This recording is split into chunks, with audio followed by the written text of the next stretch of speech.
While studying curriculum development as a process, it is very important to know what are the major foundations of curriculum. Now, when we say foundation, basically means is what are the bases for making of a curriculum or developing of a curriculum or designing a curriculum. Generally, these are defined as philosophical, historical, psychological, social और socio-economic foundations of curriculum. इन तमाम के बुनियाद पर किसी भी curriculum को तरतीब दिया जाता है. जब हम philosophy की बात करते हैं तो philosophy क्या है, जिसे हम मंतक कहते हैं, या हम देखते हैं कि basic ideology क्या थी. हम तफसील में देखेंगे कि हर ideology के मुताबिक curriculum किस किस्म का होता है. बिल्कुल इसी तरह से हिस्ट्री डिफाइन करती है कि हमने आने वाली नस्लों को या अपने बच्चों को मौजूदा दौर में और आने वाले दौर में किस किस्म की तालीम देना है. लिहाजा किसी भी जगह की हिस्ट्री उसके करिकुलम डेवलपमेंट के प्रोसेस को अफेक्ट करती है. Psychological foundation basically deals with how children learn, how they learn better and how they can be taught better in a classroom situation, and what are the conditions or the atmosphere which is conducive for learning at any grade level. Social, what kind of social setup we belong to, what are the cultural implication of any place, and what are the cultural values, folklores, रिवायात क्या हैं, किस तरह से लोग ज़िंदगी गुजारते हैं. इन तमाम बातों को करिकुलम बनाते वक्त जहन में रखा जाता है और इसी के बुनियाद पर करिकुलम को बनाया जाता है, जिसे कि हम फाउंडेशन ऑफ करिकुलम का नाम देते हैं. आइए देखते हैं कि फिलोसॉफिकल फाउंडेशंस ऑफ करिकुलम क्या है.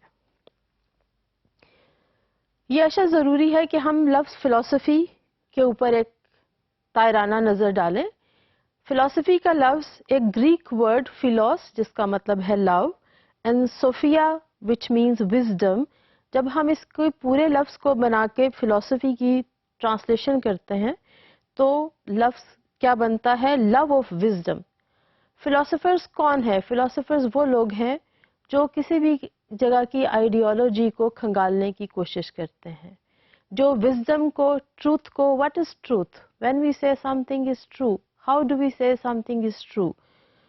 दे are curious about the world around us. जब हम कहते हैं knowledge is out there and we have to seek the knowledge, और कुछ लोग कहते हैं कि नॉलेज यहाँ वहाँ पड़ा हुआ नहीं है, हमें नॉलेज को क्रिएट करना पड़ेगा. सो फिलोसोफर्स कौन लोग हैं?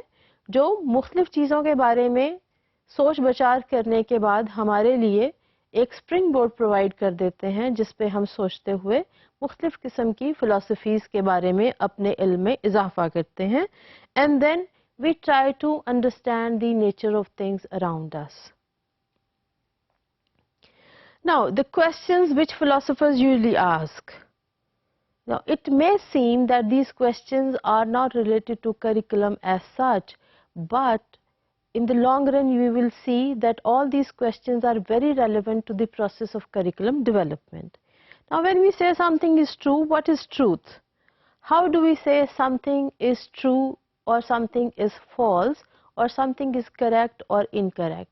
यानी किसी भी नज़रिए की, किसी भी चीज़ की सच्चाई या उसके सच ना होने को हम किस तरह से साबित कर सकते हैं. How do we know that what we know? Now बहुत मुश्किल सवाल है. हमें कैसे पता चला कि हमें कुछ पता है, और जो हमें पता है क्या वो सही है? And what is reality? Who defines reality and how someone defines reality? और इसको करिकुलम में कैसे इनकलकेट किया जाता है? Now, what things can be described as real and what is the basis of defining them as real? And similarly, the idea what is beauty? Who defines beauty, in which way? It should be up to everyone. लेकिन ऐसा नहीं है. Philosophers ने इन तमाम सवालात के बारे में सोच विचार करके हमें एक ख़ास तरीके पे सोचने और समझने का मौका फराहम किया. लिहाजा किसी भी करिकुलम की फ़िलासफ़ी को जानने के लिए ज़रूरी है कि बेसिक फ़िलोसॉफ़िकल नेचर के सवाल किस किस्म के हैं.